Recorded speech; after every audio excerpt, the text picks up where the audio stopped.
who's here to speak to us and is going to talk to us, oh, there was something up there, about his project with the Matthews Wall. And we also sent something over the listserv this morning about the Nuit Blanche project that is running with that on Saturday night. And Victoria Freeman is here with us as well, and Craig Heron. So without further ado, I will pass on to Jim, who's going to start with just a quick discussion about the role of active history here at York. Thank you. So I think I was mostly just going to try and answer the question, what is active history?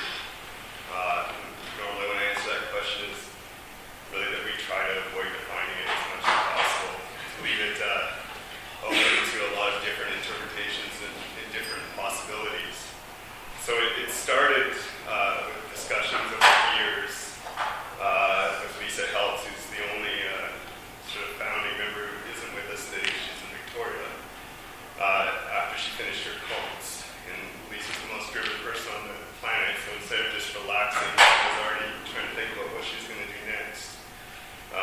We decided we organize a conference to do with the role of historians engaging in certain current issues, and we came up with the buzzy term active history to call the conference.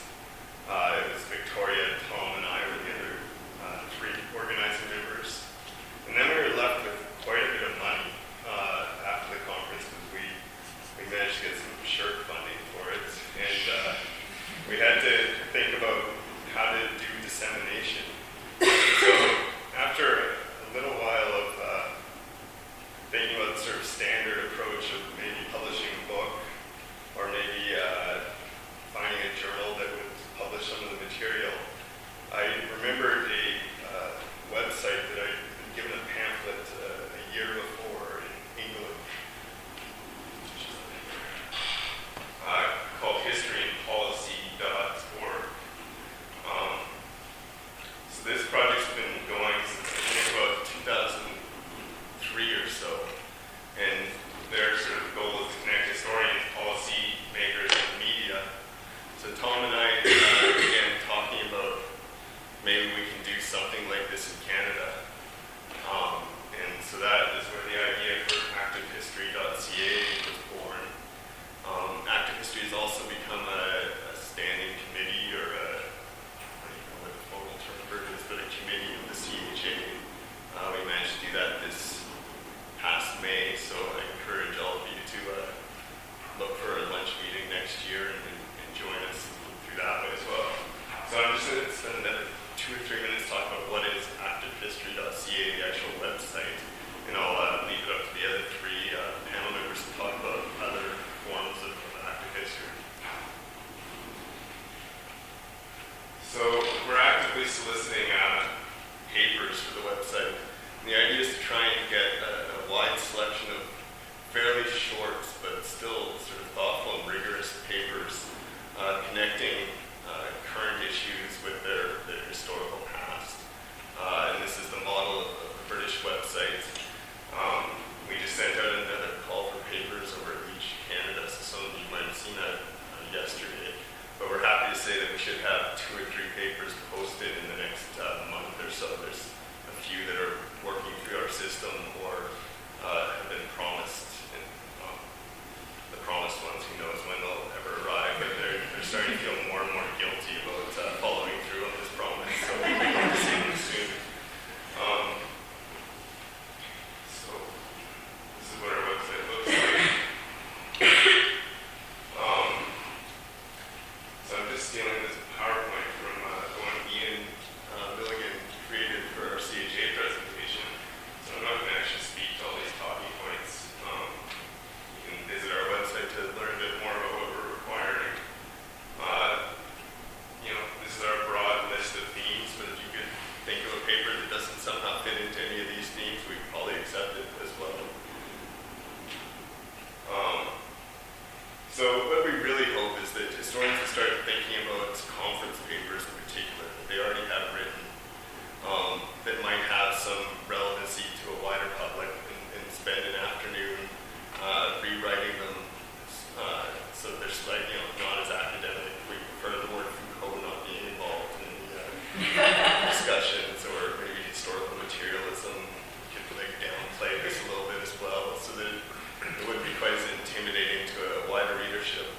really the idea is once we have a few dozen of these papers, we're going to try and go out to the media and to other groups that might be interested in knowing more about Canadian history and what Canadian academic historians are doing, but have felt there's been a barrier because, well, you can't even get onto a lot of the electronic journals.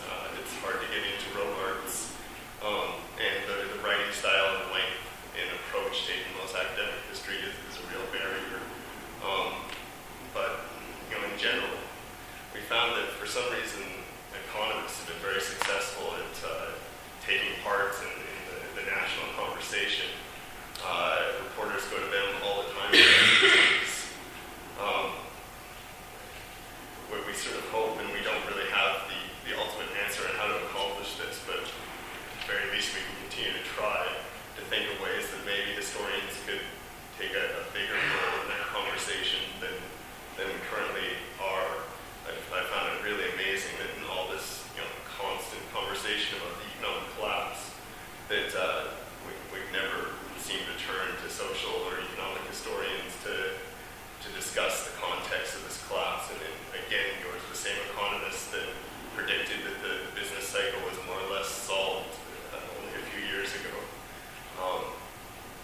So I think we'll leave it at that. I just encourage people to come onto the website and go to the database section of the website and fill in the basic information and then sort of join the group that way. We used to call it the network, so they didn't update this. I stole the PowerPoint. But there's a database link that you can find off the front of the website. I encourage everybody to join. From there, I'll just let Geoffrey talk about his great project. Okay, thanks. Yes, so I'll just mention, just show the one. Yeah, I'll just leave that one up. That's all. I just wanted to give you an image of the wall. The wall being the wall that was built by asylum inmates in the 19th century. And so part of what we in the consumer survivor community did in Toronto was to link the history with the preservation of it, and also addressed a lot of the controversies within our own community. This wall was built, the one that you see up on the screen, that's up on Shaw Street, Shaw and Queen Street, and that was rebuilt by psychiatric patients in 1888-89. The southern wall is the oldest part of the wall is from 1860, and the west wall is also 1888-89. And there was talk 9 years ago of tearing them all down, especially the Shaw Street wall, which happens to be the best preserved one, because they're redeveloping the whole CAMH site, Centre for Addiction and Mental Health, that's called now. And so a number of us involved in the Psych Survivor Archives, which started in 2001, but even before then, we started to say we thought the wall should be preserved as a memorial to the people who built it.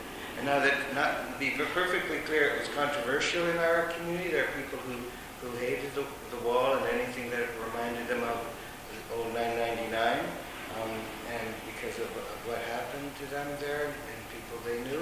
So there are others who wanted to tear it down. So we had some public meetings about it at Queen Street and also in Parkdale, and talked about the need to preserve the wall. And there were people, I can think immediately of someone, for example, who was actually at best indifferent to saving the wall, who came around to say, recognizing why it should be preserved, or others who hadn't really thought about it seriously.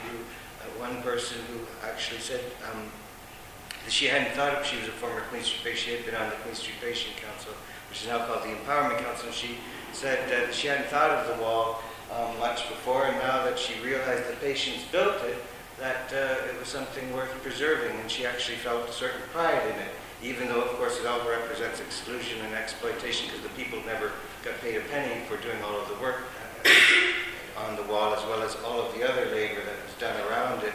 And so there was all kinds of efforts to, and eventually by 2004 they agreed to preserve it. 96% of what existed. They did tear down a small section in the southeast corner, which I certainly wish they hadn't, because it was also very nicely preserved. But they preserved 96% out of the 100% that was in existence when all of this came up. And so basically it was very much involving the community and giving wall tours as well, and getting other discussions going on, people claiming ownership of the wall, and talking about it and getting it into public awareness and consciousness, especially people with a psych history who've been patients at Queen Street. I was never a patient at Queen Street. I was a patient in Windsor and St. Thomas, but I happened to be in Toronto, so this is where I've done all my research, and so I did it here, and give talks about it at Queen Street itself, and engaging with the patient council there, and also having to work with people whom might have issues with as well. I mean, in order to preserve the wall wasn't owned by the psych survival community, it's owned by CAMH, Center for Addiction and Mental Health, and so you need to engage and work with people who own the property. Because I know there are some people in our community who say, you should work with CAMH, and I said, well, if you don't work with CAMH, goodbye to the wall, or goodbye to having any say in it. So good luck. So you got to be engaged as well, and have people come around, because people in CAMH came around too, on various issues, which we can get into as we discuss these sorts of things.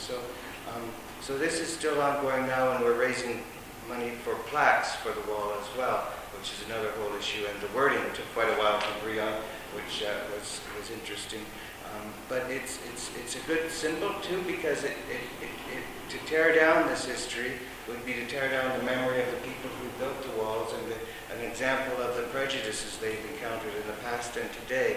And so we use it also to say to people, look at this, the 1860 wall especially, the oldest part.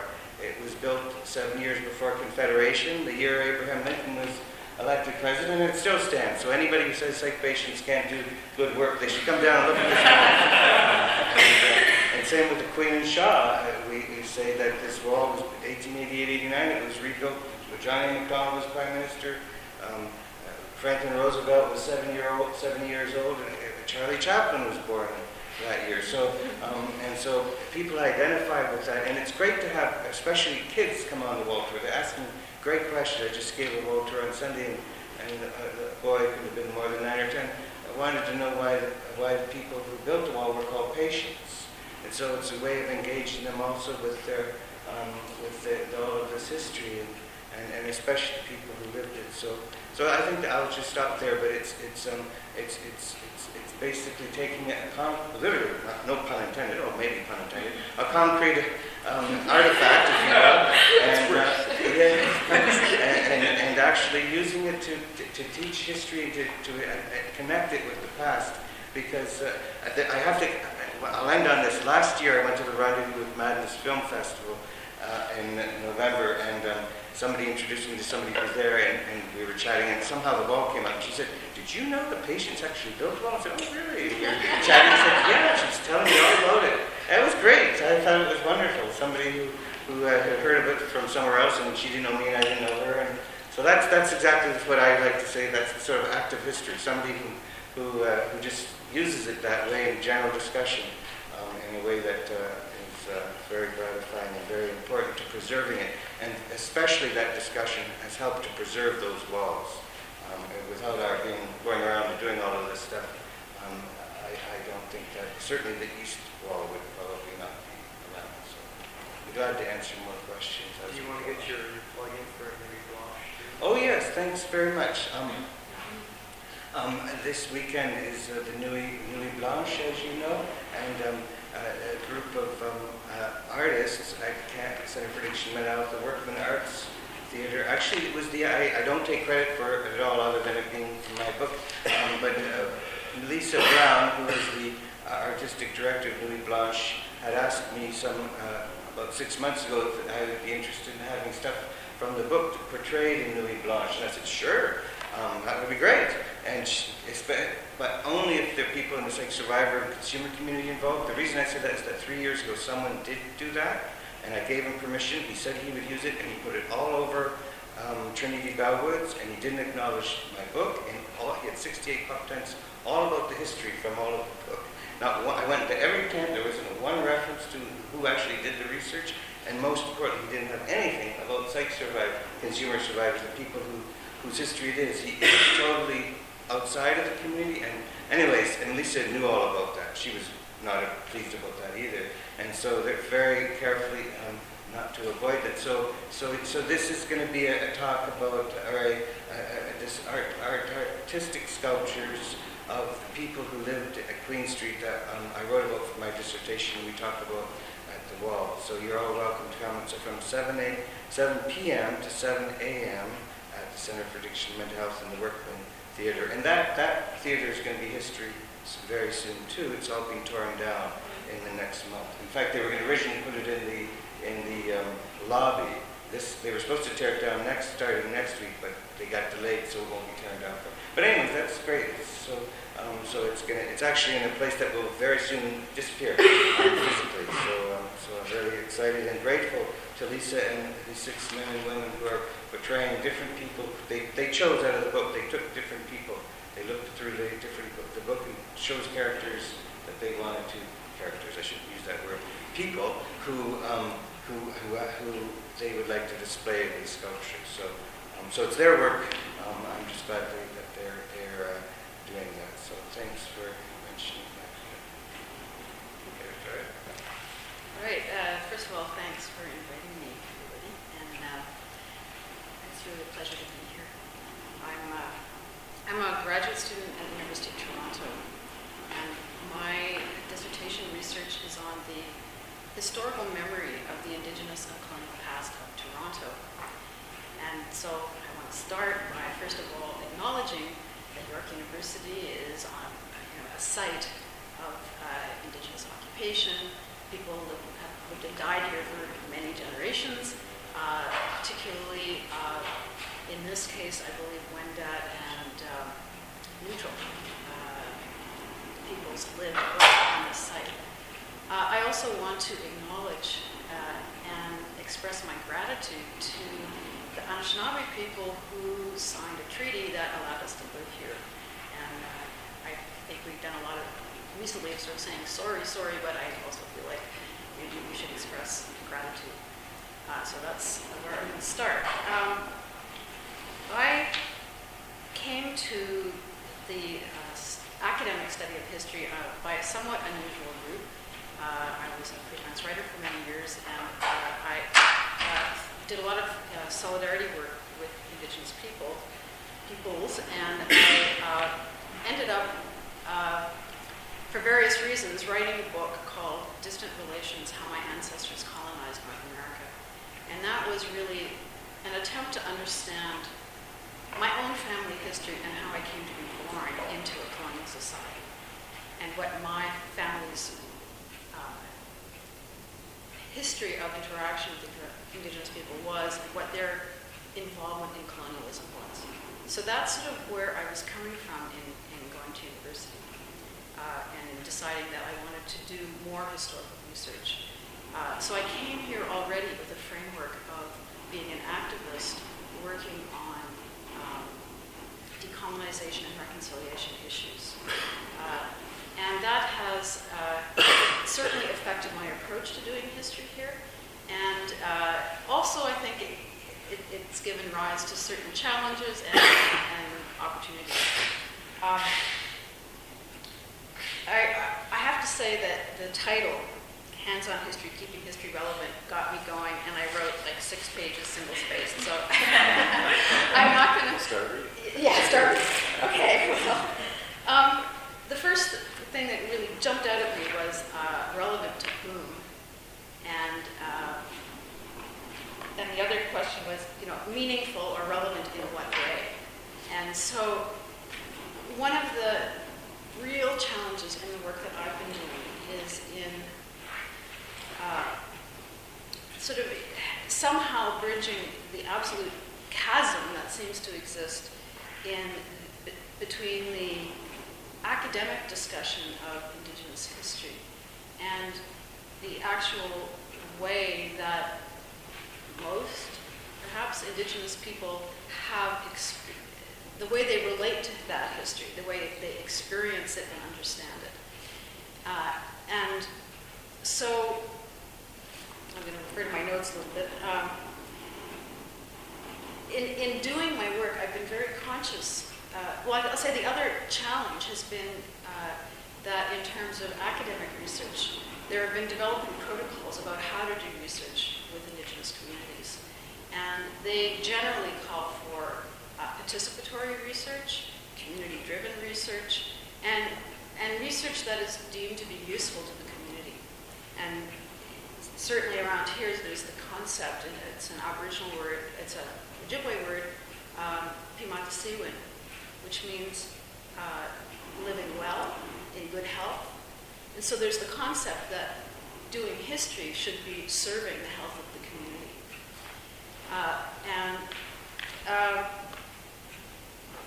So in thinking about all of this, I'm aware that in doing my research and in doing my writing, I'm addressing three communities. I'm addressing the academic community.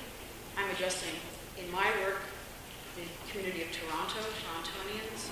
I'm addressing the Indigenous community in Toronto. Make it a fourth community. I mean, there's also broader historians and just other Canadians or other people who would be interested in looking at an urban history of relationships between Aboriginal and non-Aboriginal people. But obviously, they're very different communities.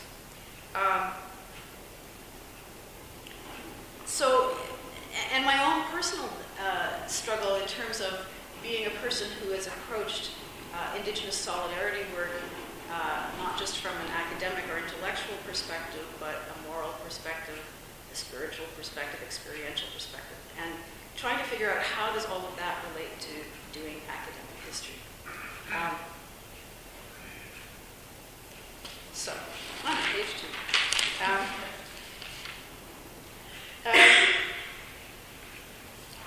So I think one of my challenges has been in trying to understand what are the strengths and limitations of academic historical research in relation to Indigenous peoples.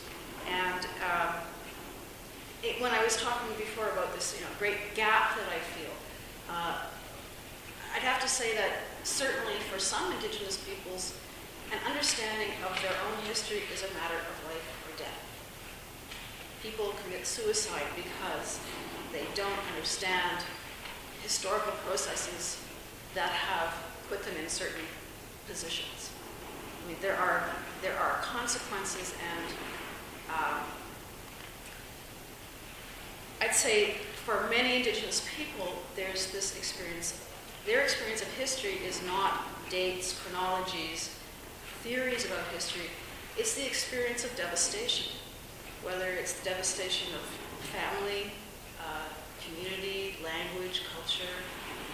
And so part of my questioning has been, how do I, as a historian, what is my role when confronted with this experience of devastation, and what's the role of a historian? I would add further that this history of devastation, a lot of Indigenous people would understand it as the experience of genocide.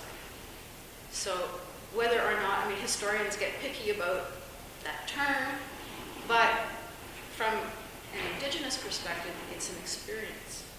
That is an experience. And certainly in doing my own research, I've had to think about how do I approach that? And what is, if your sense of history is primarily experiential, because with Indigenous people, with residential schools, and lots of language, loss of oral tradition in some cases, people may not have a knowledge of history in that sense. It's experienced through the body. It's experienced through emotions. It's experienced through stories that are told often within the family, but maybe very traumatic. It's intergenerational trauma that is an experience of history, often wordless. So, and it can be associated with really strong feelings of, grief, guilt, shame, rage, a whole gamut of things. So how do I, as a non-Indigenous historian, operate in this milieu?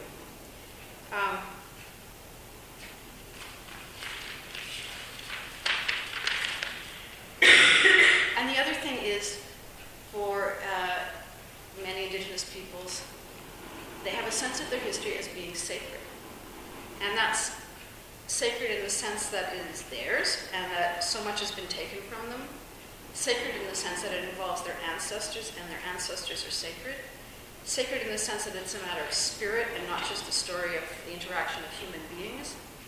Sacred in the sense that it reveals spiritual meaning, which doesn't mean it can't be questioned or that it can't be discussed, but again, it affects how do I, as a non-Indigenous historian, work with this community in the city of Toronto.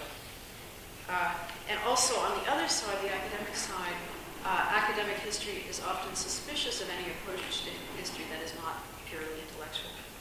So, okay.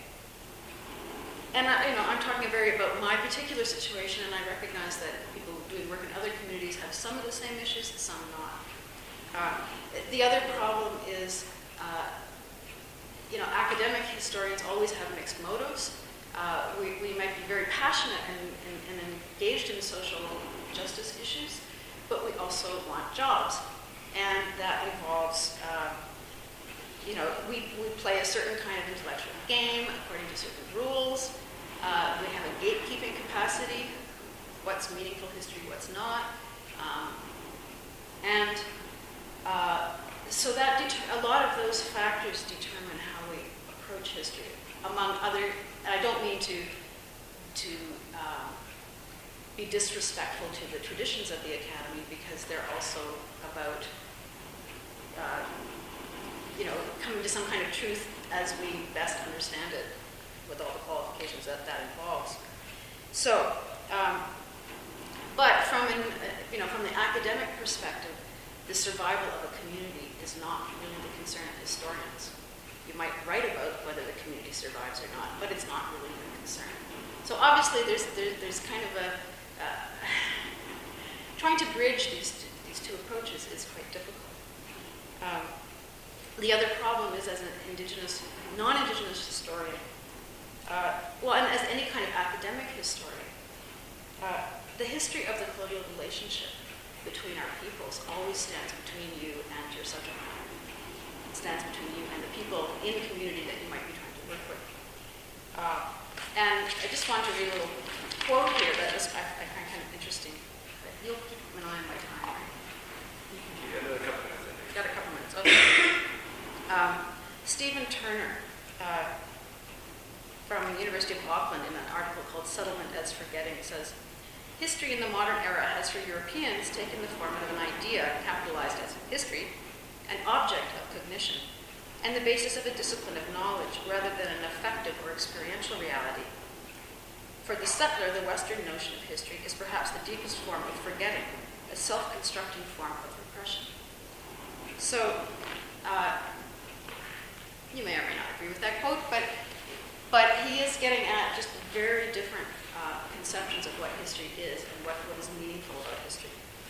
I'll just outline some of what I've done in terms of my practice, in terms of trying to address this history in Toronto. The first one is to obviously build relationship with the community, and I try to do this by not writing just about them or for them, but with them, and that is a process that is ongoing, and it's one that takes a lot of time, because Indigenous people aren't just going to automatically trust me or feel like I have any community of interest with them. So it's something that I've been working on. I mean, I have 20 years of experience working on Indigenous issues before I came to university, but not all in Toronto. And so over time, I've been building relationships in Toronto. And I have to say that there's been one organization that's been very helpful for me in this, and that is SAGE. I don't know if you have a SAGE group here, but it's called Supporting Aboriginal Graduate Enhancement. But what it actually is it's a support group for students working both Aboriginal graduate students and non-Aboriginal graduate students working on Indigenous or Aboriginal issues. And that has been a way of building trust and also developing more connections in the community. And if you're doing any work on Aboriginal issues, I highly recommend that you get involved with this group. Get to the end here. So I also did a lot of interviews when I started my research, both with non-Indigenous and Indigenous peoples in Toronto. And partly because I'm very conscious that as a historical writer, I'm making an intervention in the community. I need to think about that. I need to know where is the community at the moment. For the particular research that I'm doing, that may not be appropriate for everybody. So the other thing is trying to familiarize myself with Indigenous culture. So I've gone to a lot of teachings, and I've also read very broadly Indigenous scholars, not just Indigenous historians. And I guess another thing in trying to build relationship has been a willingness for me to be changed through the interactions that I've been in. So that I'm not just observing people from a sort of fixed point, but I'm actually in a dialogical relationship.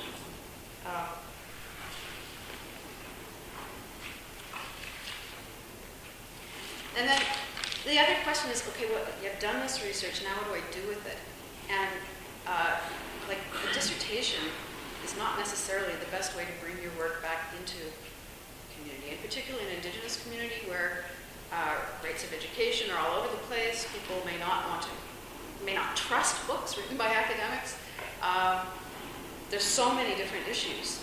So one of the things that I am doing actually is I'm working with members of the Native community to develop a play based on that sort of uses my dissertation as one of the major resources, but is also drawing on oral tradition in the community and can draw on that experiential knowledge of what that history means that is not expressed in words. So I'll just say that I've just spent a week working with the director and actor on that. It's so exciting. But to me it's really interesting because it's also related to Indigenous historiographic traditions. Oral tradition is a performance. And so I'm really interested in learning from that. I'll stop there. Thanks very much. You could easily stop there. Yeah, well, we'll have lots of chance to get back to it. I thought I was getting better, but it seems my voice is going away, so I'll try and I'll be brief. First thing I want to say off the top was that the conference that happened a year ago was superb. And then the congealing of a new group called itself the Active History Group in Ottawa was just a wonderful new development. But even more wonderful was to have everyone identify themselves around the room and realizing 90% of the people in the room were from York. Yeah, that's true too. But the room was full. And it seemed to me that for those people who weren't from York, it was a real indication that this is something that has real vibrancy amongst this particular community. And that's really heartening for all of us who for many years thought that there wasn't much of an interest in these kinds of questions. A year ago, I was asked to be one of the keynote speakers at the beginning of the conference, and I went on a great length. And remember, you probably heard that, so I don't really want to go through all of my personal story again. Excuse me. So I'll just embrace a few issues. But I did say, and I think sets up, for me, has always been the contradiction. I was interested in history before I was an activist, but I was an activist before I became a historian. And those dynamics have always been at tension throughout my adult life, I think, especially since I've been in the academy. In some ways, being an activist historian is some kind of oxymoron. The activism of social movements is usually based on some notions of democracy and collectivism and social justice, while the university is steeped in traditions of hierarchy, elitism, abstraction, obfuscation, even that very word, and in general distance from the hubbub of social conflict. Most activists outside the university are quite contemptuous of us. And I told last year the story I love to relate, which is what happened to me 20-odd years ago when I was introduced to a Hamilton steelworker who was chair of their technical education conference at a labor history conference, a labor movement conference. No other historians around in Hamilton. And I was introduced as teaching at York University. He stared at me hard and said, "Oh yeah, well, we know you professors. You either want to study us or change us." And he turned and walked away and wouldn't shake my hand. we're not universally liked out there, right? And no matter how much we try, and I was in my best traditions of blue jeans and work boots at that point. Obviously, however, the dichotomy of democratic and social justice versus elitism is not really how the university world is working anymore. We wouldn't be sitting here having this discussion, and the active history group wouldn't have taken off, unfortunately.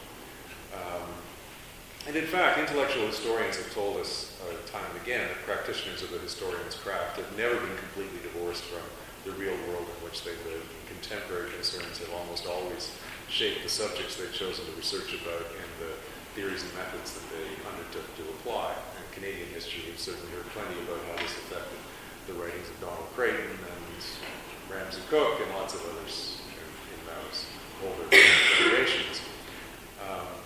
To be sure, most historians are not always explicit about or even aware of what had constructed their historical vision, or certainly rarely try to articulate it in a coherent ideological statement of purpose.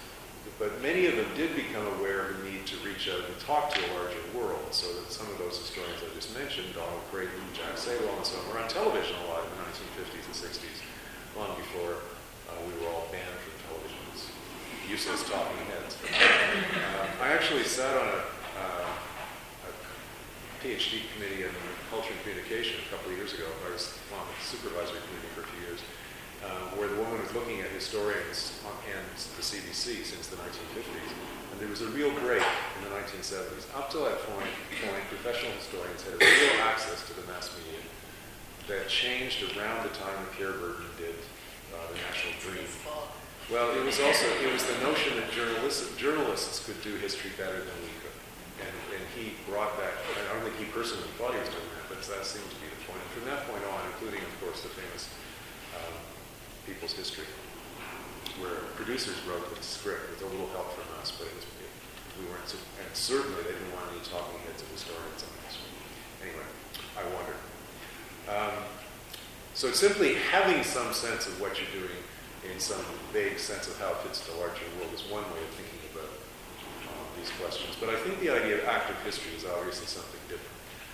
Activist historians are more likely to identify themselves with the goals of social movements outside the university, most often with movements that identify with or organize or speak for oppressed or exploited groups, or with larger causes like environmentalism that have major radical implications for the socio-economic order. And that, I think, raises more difficult questions about how to act as a historian than Donald Creighton and his own were playing around with. I want to mainly talk about something that you mentioned towards the end of your comments, which is the tension between, the huge tension, I think, between working for social groups and working with them. And I think that the notion of active history has to come to terms with that difference. And my comments are based,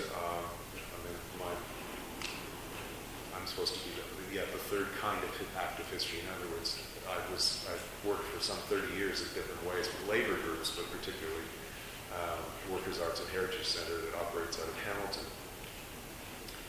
My generation of social historians that came on stream in the 1970s and 80s thought a lot about the relevance of history and put a lot of energy into what we thought was democratizing history by addressing the people who've been left out, the women, the First Nations people, the immigrants, the visible minorities, the gays and lesbians, and the workers, and many others.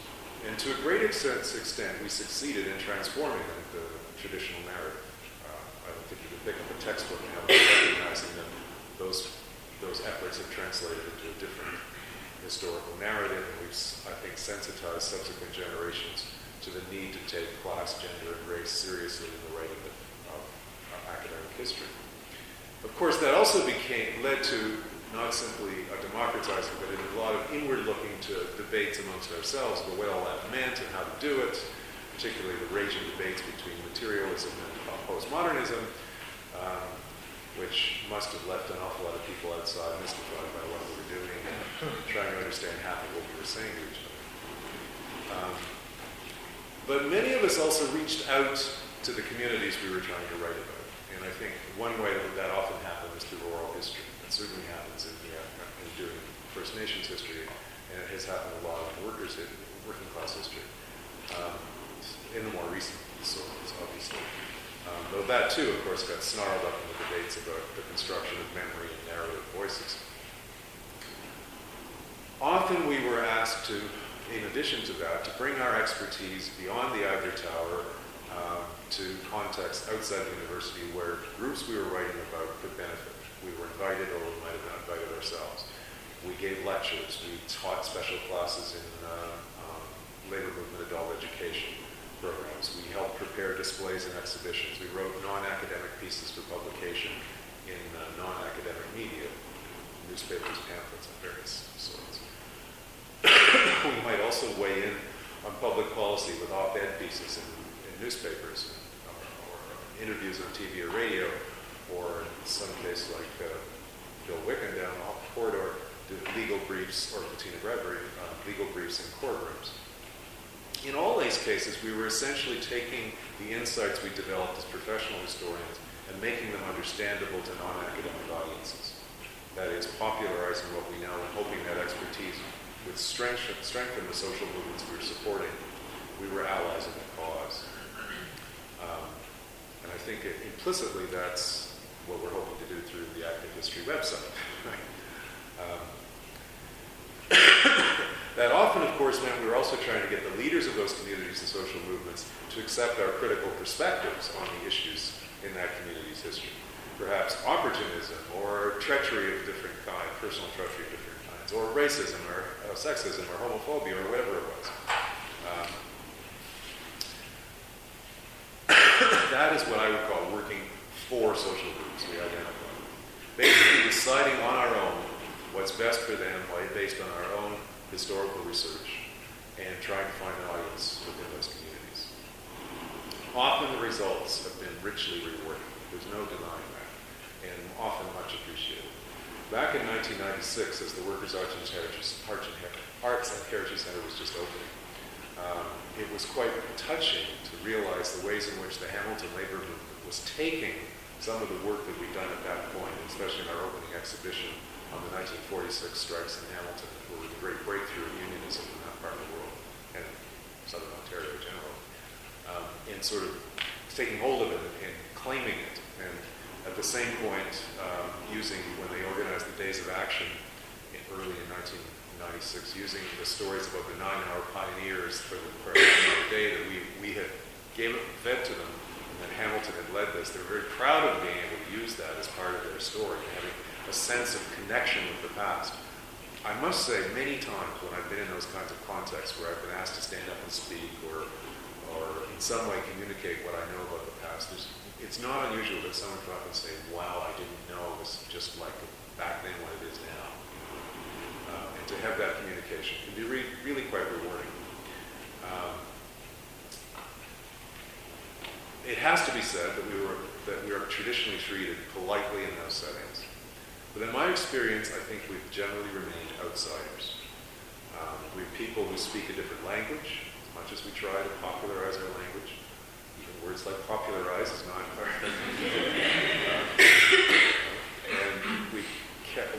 even when we try not to, we carry ourselves with a certain kind of intellectual superiority that comes out of the kinds of ways we spend our time around the university. We quickly discovered, too, that our perspectives on the past, and this is a lot of what you were just talking about, our perspectives on the past had to coexist with, struggle with, confront other constructions of history that were out there, that were going on quite vividly and vibrantly, non-academic understandings. And these working class communities often based on storytelling that you just couldn't break through. You could tell them anything you found, but they would still believe what they heard from their grandfather. It is an entirely different experience to try to work with groups that you support, to enter into projects outside the university simply as one of many sitting at a table working through a project. That's not the same at all. And it has also its validity, but it's quite a bit different, quite a bit more difficult. It becomes necessary to adapt to different modes of decision-making that don't necessarily automatically treat our expertise with the great respect that we claim for it. We can't simply be the illustrious authority who's strutted in to orate on a particular subject, but we have to be willing simply to bring our insights to the table for discussion along with other insights and other perspectives on how to develop particular activist projects. One specific example is the development of heritage programming after the Workers' Housing Heritage Center, where I had to get used to negotiating with artists, designers, unionists, labor movement adult educators, community activists, and many others who all had their own sense of what needed to be done. And they did not defer to me in the least. And it was enormously frustrating. It is to this day, because very often you're just left in the dust. You know they've done something quite wrong. You have to get used to it. You have to find a way. You can't simply assert the authority of your voice in those settings. We also have to deal with how our specialized knowledge is used. In the case of the labor movement, they really wanted me and people like me to help develop not a worker's history, but a worker's heritage. And that's fundamentally different. That has an emphasis that has a thrust that puts a great deal more emphasis on pride and triumphalism rather than negativity and demeaning.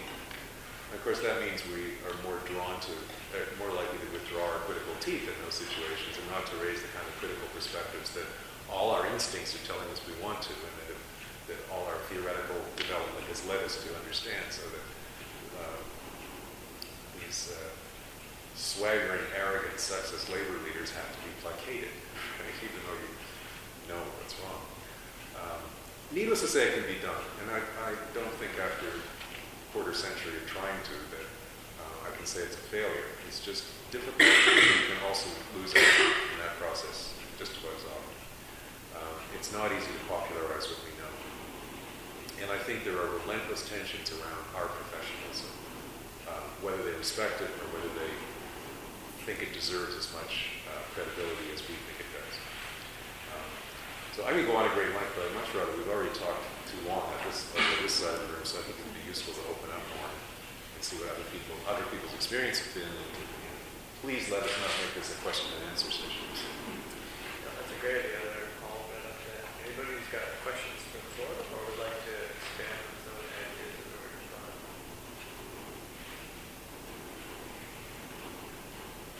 In terms of the research, engaging with the community, what are, I guess, some sort of experiences you've had of sort of, I guess, tools or recommendations in terms of when you're actually doing research with or for? Who are you asking? Anyone? Okay, I would say part of what has already been said of being involved. I mean, I've been involved in like consumer survival community since 1990, so all through my PhD actually. So if you're to be involved depending on the community when you're able to, and the tensions around academia definitely came up when I was a student. But if you get to as well work with people, you find at times you're talking about the tensions, and that comes up all the time. I know this over the years, and I mean, for example, looking at the letters of people that's a huge thing. I've had people say, who are you to look at? Yeah, that's right. Who am I to look at letters written by people letters were confiscated, and to go and use them in my book and in my dissertation, and because lay patient letters were confiscated regularly. So that comes up all the time. But I guess one of the ways to address some of these are to have engagement with the community, not just in formal meetings, but also in activities and different things that we're doing, and just getting to know people individually, and to address their. I remember when the debate over the wall, I was one of the people who was there was this one event that I happened to be just attending. I didn't have any intention of speaking. And somebody asked me to give a brief spiel about why we should preserve the law. And then another sort of got up right after me, and unlike me, he had more authority because he'd been a patient at Queen State. I'd never been a patient. So his voice, in some ways, definitely counted more. And he got up and he said, I think we should tear down the wall and that we have to talk about that and discuss it amongst each other. I don't think he was ever convinced we should preserve the wall. I saw it a number of times over the years. But by just addressing these things and talking about why should we tear it down and why should we keep it up, or whether it's the wall or whatever it is, and also that which has been talked about by Heron about the tension between academia and being in the elite, in which you are in the elite, whether we want to acknowledge it or not, for most people, after all. And so I usually address that partly by saying, yes, I am, but I'll use that elite position in a way that will benefit people who previously been attacked by people in the elite. But that still doesn't get over the fact there's these tensions that arise. And what Victoria said about using our tools to benefit the community even while there's these tensions, and engaging people as well and stepping back, giving other people a chance to have their say about the history that's theirs. Just like this weekend, I gave a workshop, I met with them, but it's their work. I didn't tell them. I agree with that point about you mentioned about the tension. I've had that too. There was a play made based on it as well, and I wrote a play, and then they dramaturged it, and then so there was tensions there too. But ultimately, I'd say just step back and let them. And the same thing, because I'm going down tomorrow to get a preview of what it looks like, so it'll be fun. But it could also be lots of differences of the way it's done. There are two different ways to answer your question. I think one is our own research. I'm not sure that's what you meant. But, primarily, yeah. Like when you're doing the actual act of research, how can we engage the communities of the present or past it that we are researching? Well, one way is to be quite open about the project and let everyone that you can possibly know who might be implicated by it know about it, and to consult them, to ask them questions, to ask for their advice. My colleague in Women's Studies, I'm not Women's Studies, but Meg Buxton, when she was doing her famous book on Flin-Flon, Manitoba, that came out as More Than a Labor of Love, as she wrote each chapter, she actually, and it was originally her PhD thesis, she showed it to the women she interviewed and got feedback, and then revised on the basis of that. Yeah, I'm sharing like my research, not with just anybody, but with knowledgeable people in the community, and asking for their feedback. And I'm trying to make it clear that I want to work with them. And I've said, where there's a disagreement, where we have a different interpretation, I won't necessarily change my interpretation, but I'll include yours, so that people know that there is this tension or this disagreement. Within the text of the history. Within the text, within a footnote, however I do it, yeah, it'll be there represented in some way. The other thing I've done, like just in terms of building trust within the community, is I've gone there as someone learning about the culture, and that's been really appreciated because they feel that's the only way to understand the history, and that if I show up at various events, and especially over a long period of time, I've been doing this for a number of years now, so people understand that I have a long-term commitment to the community. I'm not just going to come in, do a few interviews, and never be seen again. So I think, at least in the community that I'm working with, that's really important. I think there's a real issue in academia for academics about audience.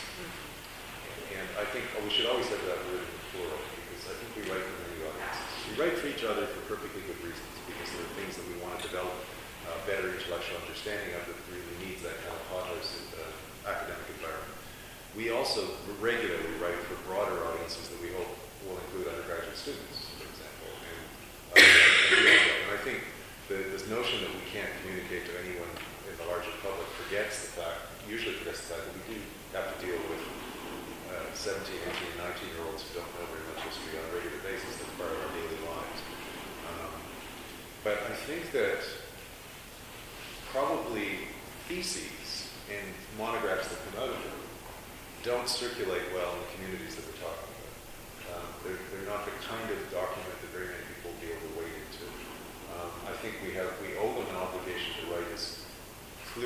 possible, but the issues we're raising, the debates we're trying to address, and so on, they're not going to follow that to a great extent. I must say that my brother's an electrician, and the first monograph I ever produced was on steelworkers, and I happened to give it to him at a point when his marriage had just broken up. He didn't have much to do. He sat and read it from cover to cover. Right? He thought it was great. Right? He got halfway through first year university. That's like his intellectual training. So you can make an effort to make things accessible, but I think that we're never going to find the easiest way to make what we're producing what Meg loves to do. Something she could just turn over to someone to read. I think we have to think about writing other things for larger audiences. If we want some kind of interim feedback as we're working on these projects, then we need to have ways of doing that at the same time. Talking to those groups, giving them something to read that isn't the thesis chapter or the book chapters. I don't know, after all these years, I'm still struggling with that. But I think I've tried since I was a graduate student to address different audiences rather than assuming that the one thing we were producing has to satisfy everybody. Yeah, that's why I decided to play. It plays next. But it's also tricky because, like, okay, in terms of the Indigenous history of Toronto, nobody's written it. So I feel like, actually, I'm really struggling with this because on the one hand, like a scholarly book, okay, that will maybe get me a job. But I feel a real responsibility to the community that I should, work with them, produce a book that is just available to Torontonians and whoever else wants to read it. That is, for a broader audience. But if I do one, can I do the other? Just in terms of the way publishers work, it's not easy to figure out how to do that. Yeah. Not too long ago, I don't know if it was at the G20 meeting, our glorious leader Stephen Harper opened his mouth and showed his wondrous knowledge of history when he said that, as you all know, Canada does not have a history of colonialism, and so therefore, we have all the good things of industrialized countries, but none of the bad baggage. Now, I don't know. It seems to me that